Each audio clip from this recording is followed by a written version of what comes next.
अस्सलाम वालेकुम dear students, this is lecture number 8B।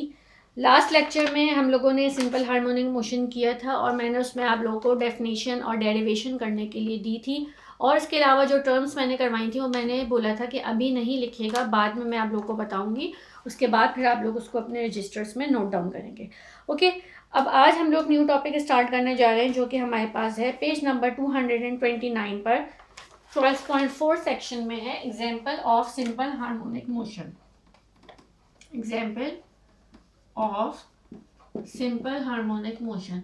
अच्छा, अब ये वो एग्जाम्पल जो इसमें गिवन है पेंडुलम वाली, सिंपल पेंडुलम की, ये तो मैंने आप लोगों को बार बार बहुत बार कोट की है जब भी सिंपल हार्मोनिक मोशन पढ़ा रही हूँ, वाइब्रेटरी मोशन, ऑसिलेटरी मोशन, जो भी चीज़ मैं आप लोग को बताती हूँ, जब भी ये टॉपिक आता है तो मैं हमेशा आपको सिंपल हार्मोनिक मोशन वाली एग्जाम्पल बताती हूँ। ठीक है, एक तो ये कि ये एग्जाम्पल हमारे पास बहुत ईजी है। दूसरी बात ये कि यही एग्जाम्पल एग्जैक्टली सेम हम लोग करेंगे, अपने प्रैक्टिकल परफॉर्म करेंगे जब हम लोग प्रैक्टिकल नंबर 6 है हमारे पास। ठीक है, तो लैब के अंदर जब हम परफॉर्म करेंगे तो उसके अंदर हमारे पास सिंपल हार्मोनिक मोशन की यही वाली एग्जाम्पल यानी पेंडुलम वाली एग्जाम्पल हम लोग करेंगे। ठीक है, मैंने अभी तक हमेशा आप लोग को ये समझाई है, अब मैं इसको दोबारा बताती हूँ और इसको आप लोग बहुत अच्छी तरीके से रीड करिएगा।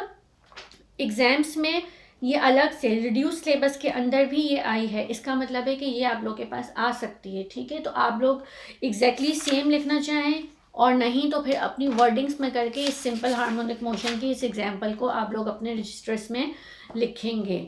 ठीक है, पूरी बहुत अच्छी तरीके से एक्सप्लेन की हुई है, तो मैं आप लोग को उसको एक्सप्लेन कर देती हूँ दोबारा से। सबसे पहले तो हम देखते हैं कि क्या होता है। ये एक थ्रेड है, ठीक है, थ्रेड के साथ एक बॉब जो है वो हम अटैच कर देते हैं, जो कि एक सर्कुलर ऑब्जेक्ट होता है जो स्फीयर टाइप का होगा। ठीक है, अच्छा, अब होता क्या है कि मैंने लास्ट वाली एग्जांपल जब करवाई थी, सही है, उसके अंदर भी मैंने ये वाली एग्जांपल कोट की थी और मैंने बताया था कि इसके लिए हम क्या करते हैं कि सबसे पहले तो हमें करना क्या होता है, इसको किसी भी स्टैंड के थ्रू हैंग करेंगे।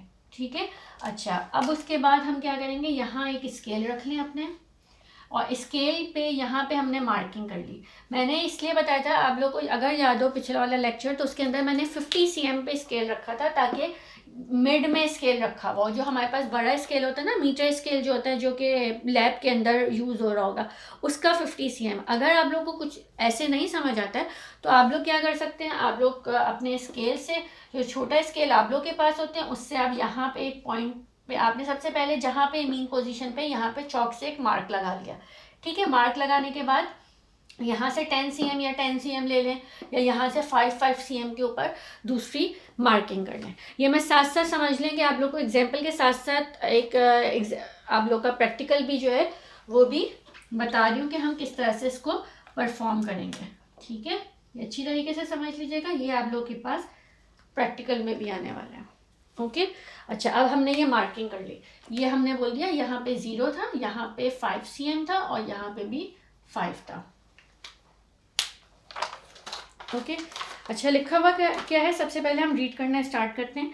An ideal simple pendulum consist of a point mass suspended by a weightless and inextensible string from a fixed support.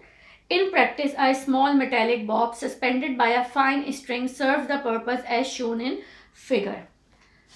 सही है, अच्छा, अभी ये एक ही स्ट्रिंग है, आपको फिगर देख के बार बार ये नहीं समझिएगा कि ये आप लोग के पास 2 स्ट्रिंग्स बने हुए हैं, सिर्फ एक स्ट्रिंग के साथ एक मास अटैच हुआ हुआ है जो कि है बॉब कहला रहा है। सही, और ये एक सर्कुलर ऑब्जेक्ट है। If we displace the bob from its mean position O to a new position A and allow it to go, it will move towards O under the action of gravity. अब हम क्या करें, इसको move करवाएं, ये इसकी mean position है, mean position से मूव करवा के मैं इसको कहाँ लेके जा रही हूँ, इस पोजीशन पे लेके जा रही हूँ। ये पोजीशन हो गई A, ठीक है, ये पोजीशन क्या हो गई है, A पोजीशन हो गई है। अब मुझे बताएं कि ये अपनी A पोजीशन पे रहेगा, नहीं, ग्रेविटी की वजह से ये क्या हो जाएगा, अपनी ओरिजिनल पोजीशन यानी मेन पोजीशन की तरफ दोबारा मूव करेगा। The bob will not come to rest at O, but due to inertia, it will continue to move towards at point B. यहाँ आने के बाद बॉब अपनी रेस्ट की पोजीशन में नहीं आएगा, मीन पोजीशन पे नहीं स्टे करेगा, बल्कि क्या होगा, इनर्शिया की वजह से एग्जैक्टली सेम, यानी यहाँ 5 cm अगर आपने इसको लेके गए थे तो यहाँ पे भी 5 cm पर ये बॉब इस साइड पर आ जाएगा। ठीक है, ये इनर्शिया की वजह से। अब इनर्शिया क्या चीज़ होती है, अब आप लोग उसको रिवाइज कर लें। इनर्शिया क्या होती है, कोई भी ऑब्जेक्ट जो है वो अपनी स्टेट को कंटिन्यू रखना चाहता है, इधर वो स्टेट ऑफ मोशन हो या स्टेट ऑफ रेस्ट हो। अच्छा, while moving from point O to B, the bob is moving against the gravity. O से लेकर B की तरफ जब ये जा रहा है तो ये किस तरफ जा रहा है, अगेंस्ट द ग्रेविटी जा रहा है, क्योंकि ग्रेविटी किस तरफ होती है, डाउनवर्ड एक्ट करती है ना, हर बॉडी को डाउनवर्ड की तरफ लेके आ रही होती है, मूव करवा रही होती है। यहाँ पे हमारे पास बॉडी क्या हो रही है, अपवर्ड डायरेक्शन में जा रही है, तो इसलिए लिखा हुआ है अगेंस्ट द ग्रेविटी जा रही है। Its velocity continues to decrease and become 0 at point B. The bob will then fall back from B to O under the action of gravity. यहाँ पे इसकी वेलोसिटी 0 हो जाएगी और ये दोबारा O की पोजीशन में आएगा। क्यों आएगा, क्योंकि ग्रेविटी इसके ऊपर एक्ट कर रही है। Its velocity continues to increase till it becomes maximum on reaching the mean position O. The bob will not stop at O but continue to move towards A due to inertia. अभी भी Bob इसके ऊपर आके stop नहीं होगा, बल्कि क्या करेगा, अपनी स्टेट को कंटिन्यू करेगा और कहाँ पर लेके जाएगा, ए पे आएगा due to inertia. As the bob moves against gravity from O to A, its velocity decreases and becomes 0 at A. ये अगेंस्ट द ग्रेविटी जा रहा है, इसलिए इसकी वेलोसिटी क्या होगी, कंटिन्यूस कम होती रहेगी और ए पे पहुंचने के बाद क्या हो जाएगी, 0 हो जाएगी। अब फिर ये अगेंस्ट द ग्रेविटी गया है तो दोबारा ड्यू टू ग्रेविटी ये कहाँ पर आएगा, टूवर्ड्स मीन पोजीशन, जो कि है ओ पॉइंट। तो हमारे पास कहाँ था लिखा, okay, the bob will then move from A to O under the action of gravity. The whole process is repeated again and again and the bob continues to vibrate between two extreme position A and B. और ये process continue रहेगा और दो extreme position A and B के ऊपर ये Bob जो है वो क्या करेगा, कंटिन्यू रहेगा। Okay, The motion of the bob from one extreme position A to other extreme position B and back to position A is called vibration. याद है आप लोगों को, जब मैंने लास्ट वाले लेक्चर के अंदर टर्म्स एक्सप्लेन कर रही थी तो वाइब्रेशन में मैंने आपको यही वाली एग्जांपल कोट की थी और बताया था कि A से अगर हम अपनी मूवमेंट स्टार्ट करता है ये बॉब, तो A के बाद ये मेन पोजीशन B पे आया और फिर B पे वापस ए पे जब ये आएगा तो इसकी एक वाइब्रेशन कंप्लीट हो जाएगी और इसी वाइब्रेशन कंप्लीट करने में जितना टाइम रिक्वायर होगा वो हमारे पास क्या कहलाएगा, इसका टाइम पीरियड कहलाएगा। तो the time taken to complete one vibration is known as the time period and the maximum displacement of the bob from its mean position example O A and O B is called its amplitude. यानी एक vibration complete करने के लिए जो time require हुआ वो क्या कहलाएगा, टाइम पीरियड कहलाएगा। और ओ ए या ओ बी इसका क्या है, एम्पलीट्यूड है। क्यों, क्योंकि ये इसकी मैक्सिमम पोजीशन है। ठीक है, अच्छा, इसके लिए इस एग्जाम्पल को या इस प्रैक्टिकल को प्रॉपर तरीके से परफॉर्म करने के लिए एक बात का ख्याल रखना है कि जब भी हम ये प्रैक्टिकल परफॉर्म करेंगे तो जब हम इस बॉब को मूव करवा के ए पोजीशन पे लेके जाएंगे और फिर वहाँ से हम लोग उसको छोड़ेंगे, ठीक है, तो हमें उस पर फोर्स अप्लाई नहीं करनी है। अगर फोर्स अप्लाई करेंगे तो ये हमारा प्रैक्टिकल सही से परफॉर्म नहीं हो सकेगा। इसके लिए मैं आप लोगों को एक एग्जांपल बताती हूँ। मैंने एक वीडियो देखी थी जो कि बहुत ही ज़्यादा अच्छी थी। उन्होंने पेंडुलम की एग्जांपल दी थी। उसके अंदर स्टेज पे कुछ यूनिवर्सिटी के स्टूडेंट्स थे, उसके लिए उनके सर ने एक बहुत बड़ी मेटालिक बॉल ली थी। बहुत बड़ी मेटालिक बॉल थी कि अगर वो किसी के लगती तो जाहिर सी बातें नुकसान नहीं होता उसके फेस पर। और उन्होंने बीच स्टेज में एक स्ट्रिंग या जाहिर सी बातें बहुत हैवी सी कोई चेन टाइप की होगी, उसी से उसको अटैच किया हुआ था और यहाँ पे मेटालिक बॉल थी।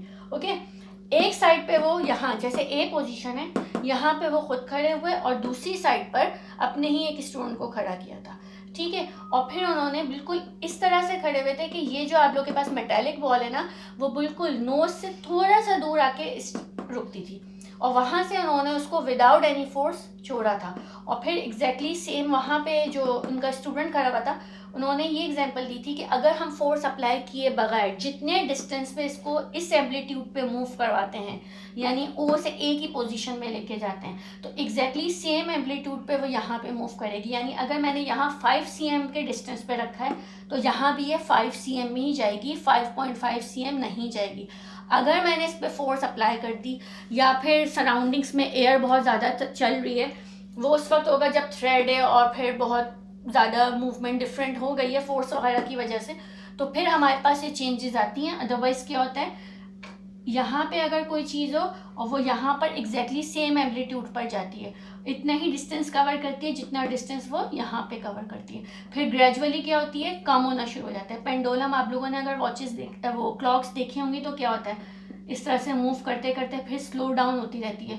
अभी 5 cm कवर कर रही है, फिर हो सकता है 4 पे आए, फिर 3 पे, 2 पे, फिर ग्रेजुअली कम करते करते अपनी मीन पोजीशन पे वापस आती है। तो जो एग्जांपल मैंने अभी आप लोगों को बताई है, स्टेज वाली जो वीडियो बता रही थी, उसके अंदर ये था कि अगर ज़रा सा भी डिफरेंस होता तो वो इतनी हैवी बॉल आके किसी के भी फेस पे टकरा सकती थी।